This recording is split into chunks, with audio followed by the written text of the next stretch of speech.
2 students have ever failed, and they barely failed. So what does this mean? So if you pass the Regents in June, okay, if you pass the Regents exam in June, that means you will get an 11th grade U.S. history credit. That means when 11th grade rolls around, you do not have to take 11th grade U.S. history. You can take a college course. So a lot of students who I still keep in touch with, they are taking AP U.S. history. So that is an advanced history course, and if they pass that, they get a college credit. Maybe 11th grade comes and you have a full schedule and you want to take a free period, you could take a free period. Maybe you don't want to take a U.S. history class. Maybe you want to take something else. The key thing is you can go into high school with already a class already finished. So I think it's a real amazing situation where you could take a class in high school, in middle school, and get a class for a high school credit. And I consider this such a big win-win situation. So if you don't pass, let's say you fail the Regents in June, which only 2 out of 120 students have in the last 4 years. If you do not pass, it's not a big deal. You just take the same class again. All right, and you take the 11th grade class in 11th grade like most normal students. So it's not a big deal if you fail. So when I say you're in this class, and it's going to be challenging, it will, but the reward is so great because if you do pass, you get one less class you have to do in high school. And I know you guys are going to be applying to high schools very shortly. It looks really good on your resume if you are in a high school class or 3 high school classes in your case before you ever enter high school. It's going to help you get into some schools that you want to get into. So it's going to be challenging at times, but you'll see it's going to be a good time. All right, so this is the pacing for the year. So just a couple of things. Again, you don't need to write this down. I am recording this lesson, so if you came late for whatever reason, I'll show you. It's going to be on the YouTube playlist. You can just click on that and watch any parts that you missed. All right, so let's look. September to mid-December. So the first part of the year, you're going to do a lot of the main topics you weren't through with 7th grade. So you're going to be doing a lot of those topics. The good thing is you'll have a little bit of background on some of the issues, some of the things you talked about, some of the things will make sense to you. The bad news is we kind of go into further detail, and you're kind of getting used to how an 11th grade class and how a Regents class kind of approaches some of these U.S. history topics. All right, so we're going to the start of America to the Civil War. Your lesson today and tomorrow, you'll go into topics you maybe very briefly talked upon. So we're going to go into further detail with them. Likewise, something like the Boston Tea Party and the Boston Massacre in this class, we spend very little time on.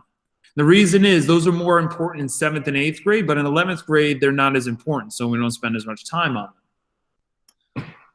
The truth of the matter is 7th grade U.S. history in the first 3-4 months of my class, kind of the more boring parts of American history. I think you'll notice some real interesting things start to occur towards the second half of the year, which is from mid-December to early June, where we get to some of the more 8th grade topics. And the 8th grade topics are generally a lot more interesting. So I say, if you enjoyed Mr. DeMassi's social studies 7th grade class, you're going to love this class in terms of the topics. So really just give that first couple of months. It's a little boring at times, but by the middle of the year, you'll really be enjoying the topics in this class. Yeah, basically. I'm not sure if I say milagros. If I say that correctly, I'm sorry if I did not. But basically, I'm going to pick the most important topics in American history that you see in the U.S. Regents and go into further detail on them. All right, so like the Boston Massacre, there's actually really only ever been one question in the last 25 years on the Boston Massacre. So we're just going to touch upon it. We're not going to spend that much time on it. We're going to just kind of briefly go over it and move on. Where the topic you're learning tomorrow, the House of Burgesses, there has been a total of 40 questions in the last 20 years. So we're going to spend a lot more time on that, all right, to make sure you're well prepared. I never want to say I'm teaching to the test. I think that's a horrible way to be a teacher, but I think there is some importance of really making sure we're going over the correct topics and you're knowing things, you know, very well, okay? So from June 3rd to June 15th, this is so far away, you probably can't even wrap your head around it. That's okay. We're going to be reviewing for the Regents test.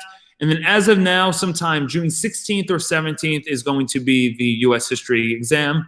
You'll be well prepared for it. Yeah, Justin, go ahead. No problem.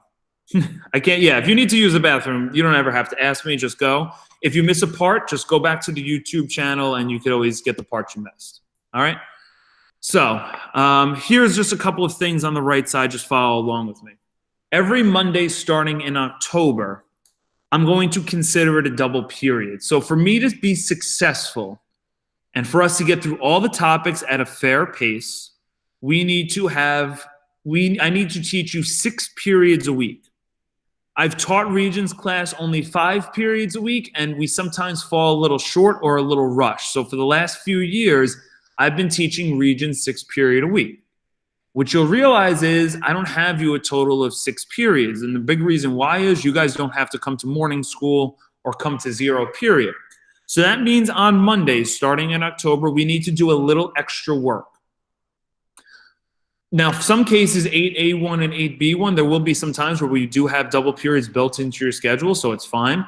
But for everyone else, if you're an 8D1 or 8C1, or if you don't have me for a double period that day, that means you need to complete a little extra social studies work.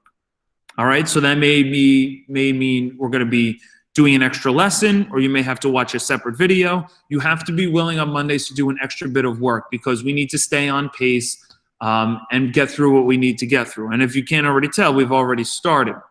Okay, so it's a little extra work, but I'm not going to be a jerk about it. Like, I'm not going to say, okay, here's an extra hour's worth of work. I'll be fair, it'll be an extra 20, 30 minutes, nothing crazy.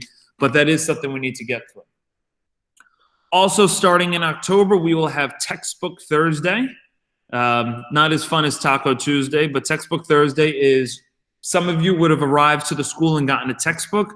I heard on Friday that some people did not, were not given textbooks, which is really annoying.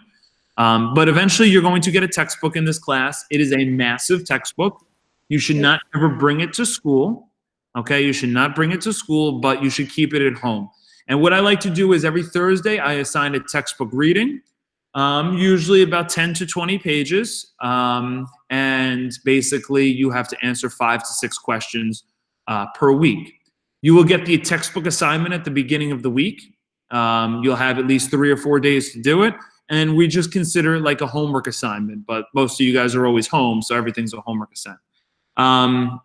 Yeah, if you didn't get a book yet and you're in class 8A, 8B, or 8C, then that's fine. Josh, there was no more textbooks? We have plenty of textbooks, so you could just come and get it today. There's no rush whatsoever as far as I'm concerned. The first textbook assignment won't be till October, so you're really in no rush with it, but it is something you need to have. I know in math it's probably a lot more important because you guys have to use the calculators in the textbooks. But for me, you don't need it. I think anytime after 12 today should be fine. So that's fine. Yeah, Serena, definitely get it beforehand, okay, if you're moving to Jersey at the end of the month. Okay?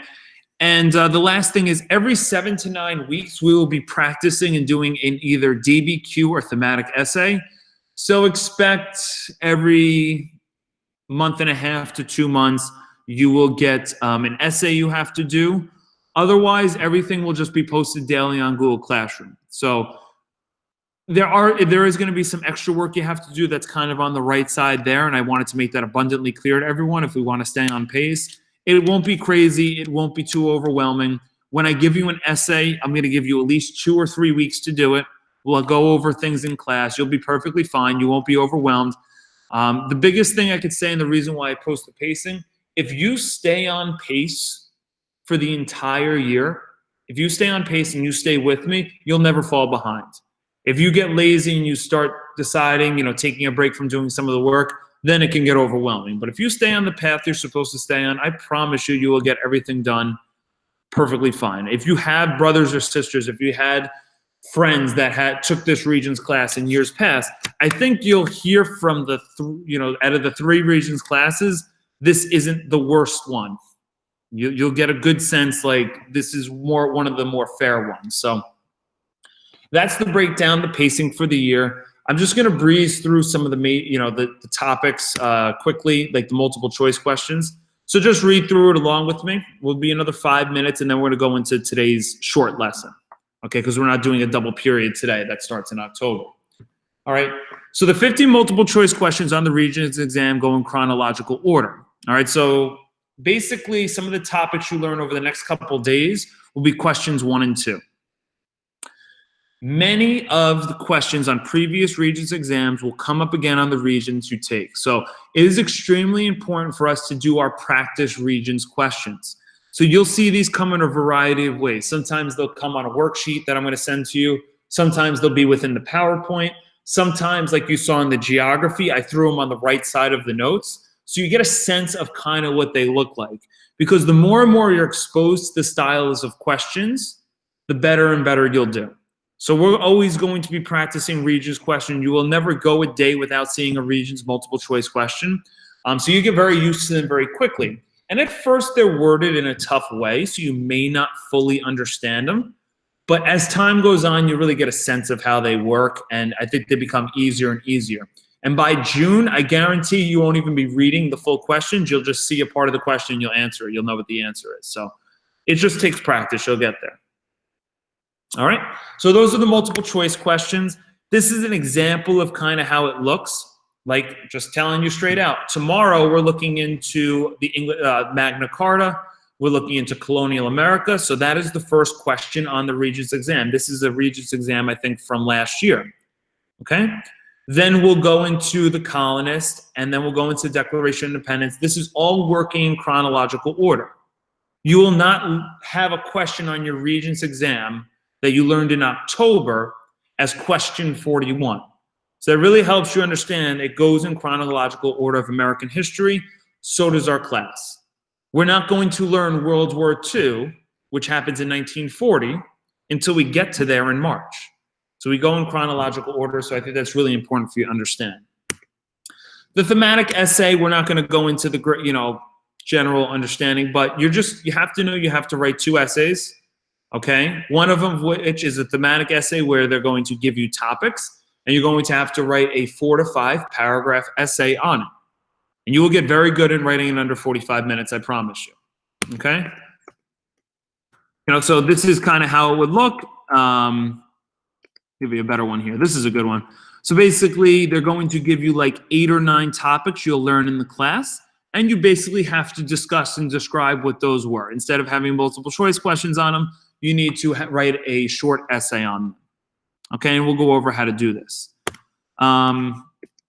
DBQ is a little bit more tricky. The DBQ, they're going to give you 8 documents. Basically, they're going to give you a reading where you have to answer a question, and then you need to write an essay based off of those readings into your own way. So we don't need to go into the details of this. The important thing I really wanted you to understand is this is how the breakdown of the test works. So a lot of our class is structured into making sure that when the test comes, you know exactly what to do with it. All right. If you have any questions at this point, please just write them into the chat. But I wanted to give you more of a general understanding of the class and how it breaks down. The last thing I'll say before we go into today's mini lesson, okay, which is going to take us about 20 minutes. We have to 11:07. The last thing I want to say is there are many of you probably sitting here right now and just feeling like overwhelmed, like, what did I get myself into, or what's going on here? It is amazing how quickly, when you guys are pushed and you guys really see how smart you guys really are, how well you can do.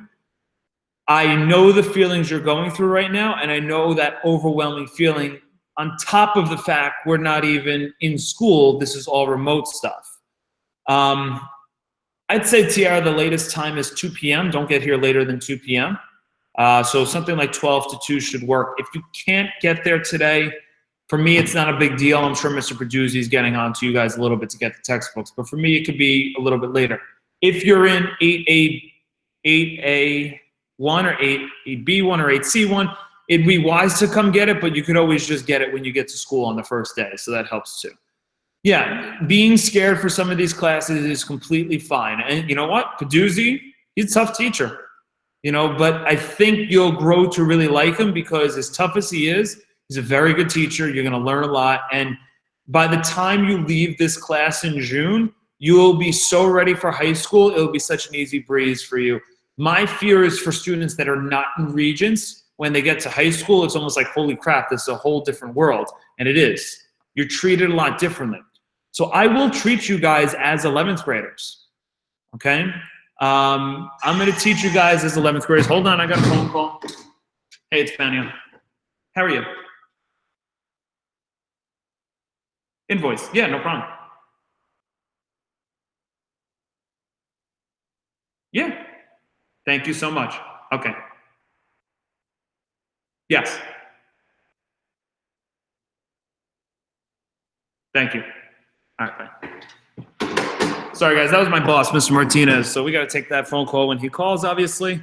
But yeah, you guys are going to get that sense, but I guarantee you guys will be good by the time it gets on. All right, so for at this point now, we're going to move on to, I guess, technically our second topic. I want to first say I'm very proud of you guys. I think we had a majority of the class complete the first assignment, which I gave very little direction on. So I had, I think, a total of 58 students. All right, I had a total of 58 students complete the first assignment, so I really appreciate that. That was on geography, which we'll get through in a second. If you didn't do it, that's okay. Just please get it done by the end of today. How much credit do we get if you pass? You get a whole entire high school credit. So you will not literally have to take a high school class. So I'd say a lot of credit. All right, you'll have to take 9th grade U.S. history, you have to take 10th grade U.S. history, but when you get to 11th grade, you will not have to take the class. All right. So right now you're seeing the assignment that you guys worked on, which is great. All right, but what we're going to do now is I want us to go over today's assignment. So it will not be full screen. I apologize for right now, but I'm going to try and make it as best as possible. We are going to answer some of these questions. All right. So going back here. There we go. All right. So how did our government get created? Okay. I think this is the focus question for today. We're going to spend about 15, 20 minutes on it. We're going to look at the foundations of how everything kind of started, and then we'll go from there. All right. So how did our government get created? All right. So that's the focus question. You never need to write down the learning targets, but please write down the focus question. Again, this could be in your notebook, hopefully, a binder, or if you don't have either right now, a Google Doc or a piece of loose leaf will be fine. But really try and get a notebook if you can. The amount of notes you take in this class, I mean, your hand's going to be hurting some days. I'm not going to lie. But it does end up working out when it's all said and done.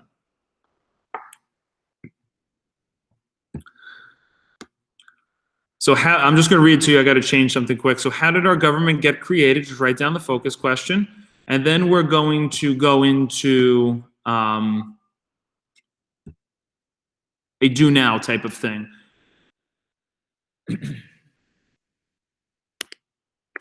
in your notebook, I'm going to give you 2 minutes. I'm not going to set a time. I'm not going to do an online timer. I'll just keep it on my phone. Try and just, you don't need to write down the words.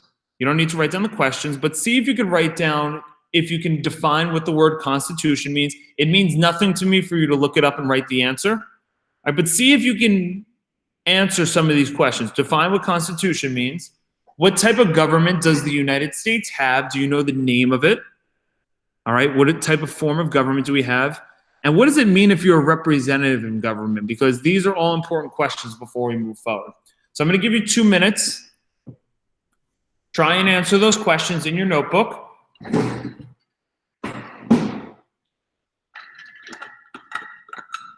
And then we'll go over them.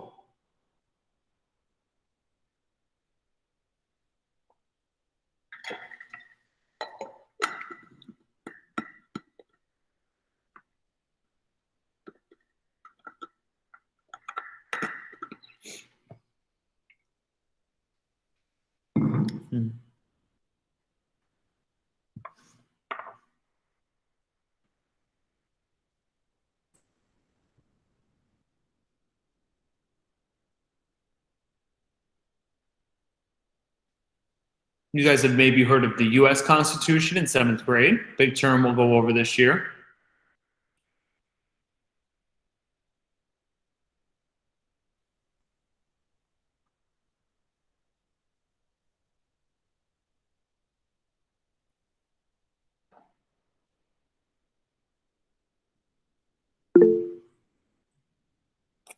Mr. Yes, made us say the preamble. Good for Mr. Hader. Yeah, we the people of the United States, in order to form a more perfect union. Good. That's good stuff. Now we just got to break down and make sure we know what it means. That's good stuff. Another 30 seconds. If you don't get them all, it's okay. We're just going to keep it moving. This is just going to help us with our opening lesson.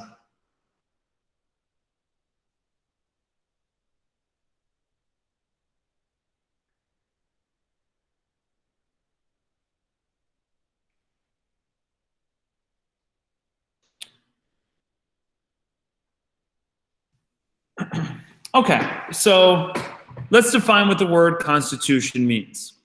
So constitution, technically, is an overall plan or framework for our government. So let's first talk about what the government does.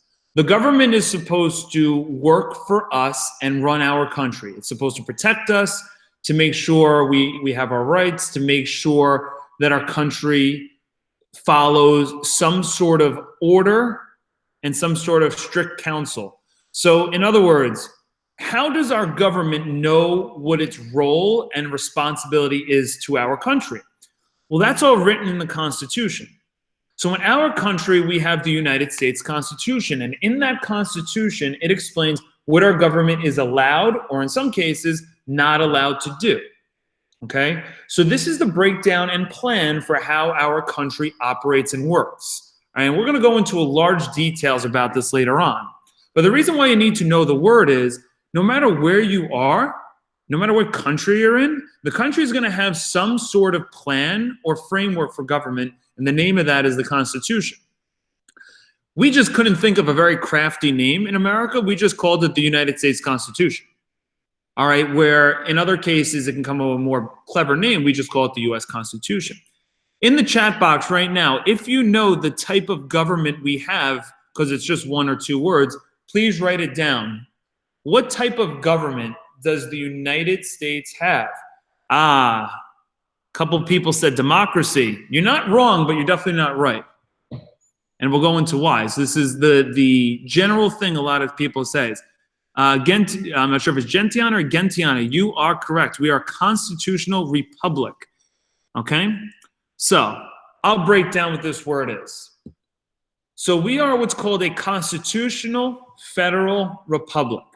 The only word you need to remember out of those three is a republic. Now, you've probably heard someone say, America's a democracy, we have our rights. You may have heard people say that. You may have heard America's a democracy. Yes, but no. We're a form of democracy, but we are definitely not a democracy. We are a democracy in the sense that people in this country run our country. The government works for the people don't work for the government. So what that means is the people are the ones who make the decisions for our country. But we are actually a republic. Our country is so large, we cannot be a democracy. We had to do something that's a little bit different. All right? Okay, thank you. So Jetsabet, just let her know that anything she misses, she can get on YouTube. Just tell her to go to the playlist. So tell her not to freak out, not a big deal, and thank you for letting me know. So we are a constitutional federal republic. So what this means is we follow the Constitution, okay? Federal, I'm not going to tell you what that means just yet. That you will learn that a little bit later on. And we are a republic. So what does that mean that makes us a republic? Well, we need to answer number 3 first, before we go over what republics mean. Okay? What does having a representative mean in government? Well, a representative is someone that is going to speak on government, is going to speak on a region or area's behalf when they go to government. So let's take this situation here. We have a class right now with around 54 students sitting in there, maybe 53, right? We have 53 students sitting in here. If we were a democracy and I asked you guys to vote, okay? Let's say we vote, let's say the question is, okay, class 8A, 1A, B1, 8C, 1A, D1. Let's vote what days you want to have social studies. All right, and if I open it up to everyone, and you guys all voted and put your votes in, that's a democracy. But that's not how our country operates. Our country, when we have people vote on laws, when we have people vote on situations, we don't have every single person vote on a law. Because we have a total of right now 330 million people in our country. It is so unrealistic to have every single person vote. Okay? So what we do is we don't vote for laws, we don't vote for rules, we vote for representatives. So the way our country works is, okay, and I'm looking at Gentiana's name because she was one of the last people that spoke. If we said, you know what, Gentiana is going to be our representative. She is going to represent all the 54 students here, and we are going to entrust her to represent our beliefs. So in a republic, Gentiana is the person that votes a specific way. So why is it important for people to vote? Because we're electing our leaders to speak on our behalf. I'm not gonna lie, I'm a teacher. I really don't wanna be voting on the traffic laws of the Bronx. That doesn't seem like that's my responsibility. I don't know much about the traffic laws. I don't wanna be voting on them. You know what? So we elect the representatives to vote on our behalf. All right, that's what makes our country a republic. We elect representatives who will then vote on our behalf when we get to this particular part of the country. All right, so Abigail, correct. They are representatives that are authorized to speak for someone else, correct. All right, why things get so controversial is sometimes you have representatives or even presidents that you disagree with. Think about all the people in the country that disagree with President Trump, and think about all the people in the country that believe President Trump's doing a good job. It's pretty much half and half. So it's controversial because you could sometimes have someone that is representing you that doesn't actually speak on your behalf, and that could be very frustrating. All right, so in our country, and even though you guys aren't of age to vote, our power in our country, our participation comes, yes, we do vote, but we vote for our leaders to represent us. And if you don't like our leaders, you better vote them out or really try and go into it. All right, so our particular country, well, Milagros, I would say if we have 330 million people, I'd say there's at least 150 million people that like them. And I know that's tough to really understand. But the important thing is we have a very big country. There's a lot of different opinions, and we will go into all that. All right. But the important thing is we elect the people on our behalf. So please copy down this. I'll give everyone a minute or two to do so. So a constitutional republic is a government that directly follows the Constitution, all right, which we'll go over. As of right now, in 2020, of course, we have a constitution, but when our country starts out, we don't have one. So a constitution has developed over time, okay, and has the people elect representatives to make decisions in government. And I'm actually going to highlight and bold the term representatives.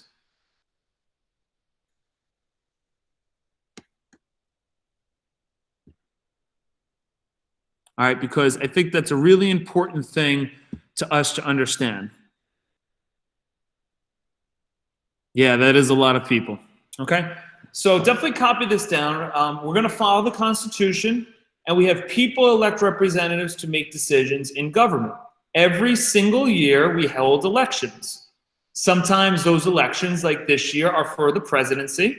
Sometimes they're for the governor. Sometimes they're for the mayor. Sometimes they're for your local assemblyman. All right? It depends what the election's for, but when you go through our country, our role and our job as people in this country is to make sure we're electing people that do a good job. If we're unhappy with that, we need to change that because they're the ones that are going to make decisions in government for us. You guys don't even realize you're living through it with all of this COVID situation. The reason you're at home right now and not, let's say, in school is because the governor of this state, who we elected as our representative of the state, has decided it is not safe to fully go into to a full classroom setting, right? The mayor, Bill de Blasio, then decides a person we elected, even though some people agree, some people disagree. They say, this is the person that we elected to run our city, the Bronx.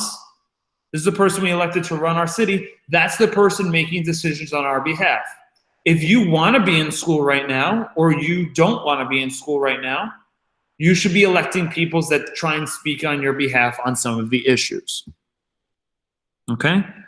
So we are a constitutional republic, all right? And we're the ones that elect the representatives to make decisions on our behalf. All right, give everyone another 10 to 20 seconds to finish copying. If you don't finish copying it down, it's not a big deal. You could always go back to the YouTube channel and fill that all in. Okay? So don't write this down, just listen. Okay? Many of you, of course, made the classic blunder of calling our country a democracy. Don't worry, there are adults that call us a democracy too. There's teachers in the school, I guarantee if I was to ask them, hey, is America, what type of government does America have? I guarantee a nice chunk of them will say democracy, just so do not be upset you made the mistake. We are a republic though, so here's the difference, right? In a democracy, everyone participates in every decision, okay? There are a million laws, there's a million decisions that take place in government every day. I do not have time to have a family, to have a teaching job, to be a coach, to run all of my life, and also participate in certain rules and laws that are passed. So I use my power to elect representatives. In a republic, they're governed by elected representatives. I think it's very easy to remember that republic and representatives are very similar looking words. So republics have representatives. Democracies have no representatives. Okay, so I think it's a very interesting set of situations. And the last thing is, in a democracy, it's not practical for large countries. So if I wanted to run a democracy, and I will, I guarantee I'm gonna ask you questions. We're gonna hold votes and we're gonna have polls. There's a question I'm going to ask you in the middle of the year. Would you like me to grade a test this way or grade a test another way? And you know what I'm gonna do? I'm gonna ask every single person in class, and whatever the majority says, I'm gonna do. That is a democracy. I could run my class like a democracy, but running a country like a democracy, not smart. Running an entire school like a democracy, not smart, because we don't want 1,900 students going to Mr. Martinez asking for things. It's much more logical to hold things like a student council where we hold representatives from our school to speak on our behalf. You guys in 8th grade and 7th grade, you guys remember student council, right? Okay, great question, Abigail. So how come people call it a democracy? Because we are a form of democracy. We are a democracy in the sense that people do participate in our country's decisions, but we do it by electing representatives. So we are a form of democracy. So people aren't wrong, but they're not necessarily 100% correct. What you'll learn tomorrow starting is many other countries did not have democracies. People did not participate in the government. The government told them what to do.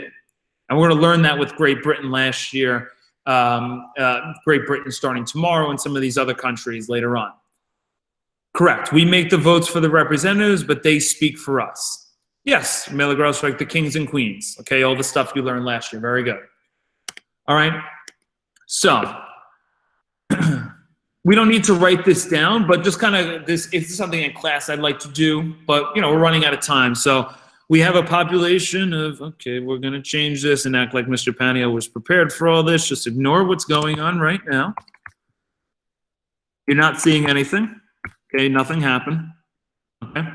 Obviously our population, it rises every single year because, you know, we have more people being born than dying, which is a good thing. So explain how a republic or Republican government, okay? And you'll sometimes see the term Republican and Democratic, which gets really confusing because you have Republican political party and Democratic political party, two completely different things. It's just a shame. But explain how a republic government is better than a democratic government, and that is because our population is so large. It is so impractical to try and get all of these people to vote on issues. Think back in 1779 Take a random year where there's no planes, there's no cars, there's none of that stuff.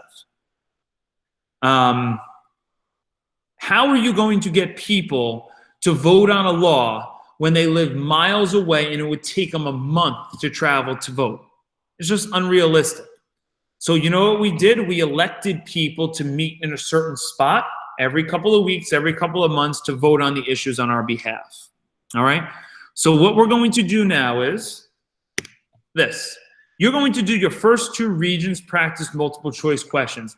These could very well be a question you will see as question 1 on your Regents exam in June. So let's get some practice with them now. All right, the way we're going to do this is I'm going to read the question, and then if you see the answer you think is correct, just write the answer in the chat. So here's the first question. It's the harder of the 2.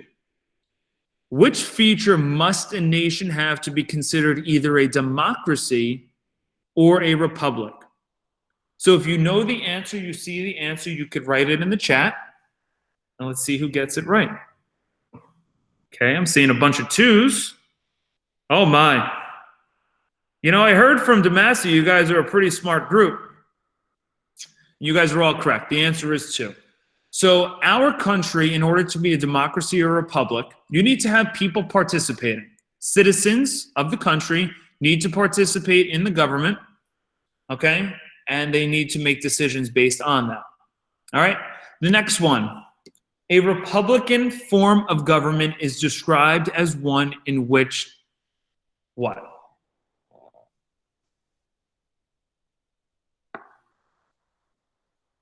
A Republican form of government described as one is which there is what? Beautiful. Okay. So the answer is 2. Do me a favor. If you write it once, you don't have to write it a million times. I know it's probably fun to do this, right? You know? So fun, but so immature. We don't need this. Okay? So do me a favor. Just write it once and we move on so we keep things going. All right, so a Republican form of government described in one where there are 2 representatives are elected by the people, okay? You could have a 2-party system. You could have Republicans and Democrats. You could have political parties in a democracy or in a monarchy. Elected officials have limited terms. That's not the best answer. Government power is limited by checks and balances. What makes it a republic is the fact we have representatives speaking on our behalf. So that is pretty well done. We are now going to just go over what is expected of you for the rest of the period. I know there's only about 3 or 4 minutes, but it shouldn't take you long. So this could be quote unquote homework if it needs to, but if you can, take a look at your Google Classroom, which I'm going to right now. Your Google Classroom has a review from the matching quiz. Okay, so you're going to work on this. If you did the lesson last time, you're going to go to the lesson a couple days ago. Okay, and you are going to match up the correct answer with the spot that makes the most sense. So go back to your lesson from the previous day, okay, which 58 of you did, which is great. And when you're done, you're going to hit turn in. The only other thing I need for you to get done by the end of the day today, and usually, guys, I promise you, I won't give you much homework, but we went a little bit over here because I had to do the introduction to the class as well. To get 100 on the assignment today, you also need to post and add your notes. So how do you do that? Well, you can take a photo of your notes and just post it into the classroom and just add to it. Okay, I'm sure you guys know how to do that. Or you could screenshot your Google Doc and post them on there. Okay, so you're going to do the matching. You're going to take a photo of your notes because all I wanted to care is to make sure you were copying the focus question. There will be days, ladies and gentlemen, where you don't even have an assignment. You just have to be here for the live meet and write down your notes and copy your notes and send them. So that's sometimes it. Okay, at the end, okay, and I know some people may have had some issues or you maybe came a little bit late. There is a playlist. Okay, I will be updating daily. Okay, it will say starting probably around 11:30, lesson 2, foundations of government. So if you missed a lesson or if you need to go back or if you need to review, you could always go to my YouTube channel, click on the Unit 1 Regents lessons, the playlist, and you guys will be able to watch with any lesson you want. All right, so a big part of this class, okay, is obviously on you guys staying on top of your work. So I will do that, of course, shortly. Yeah, Abigail, you can add it to a separate doc, of course, no problem. All right, I actually expect most of you will do that. All right, so right now you have about 1 minute left, so just finish up those the matching column. I apologize, it ran a little bit late. You know, usually I'll be pretty good about doing that, but it's my first day too, so you know we're gotta get used to the pacing a little bit. All right. From this point on, I don't think I will see you guys until tomorrow. So you guys can start to log off if you know what you have to do. I'm not sure what class you guys have next, but I hope you guys have a good rest of your day. The video will be out, I'd say, by 11:30. All right, 11:30, the video should be up. And I have most of the group, most of the classes, fourth period tomorrow. But if you're an 8B1, you're going to be with me, period 1. We post the link on Google Classroom. Yeah, either just share it. Yeah, post the links all on Google Classroom. That would be best for me. All right, so just hit turn in, post the link to the Google Classroom classwork, and that should be good.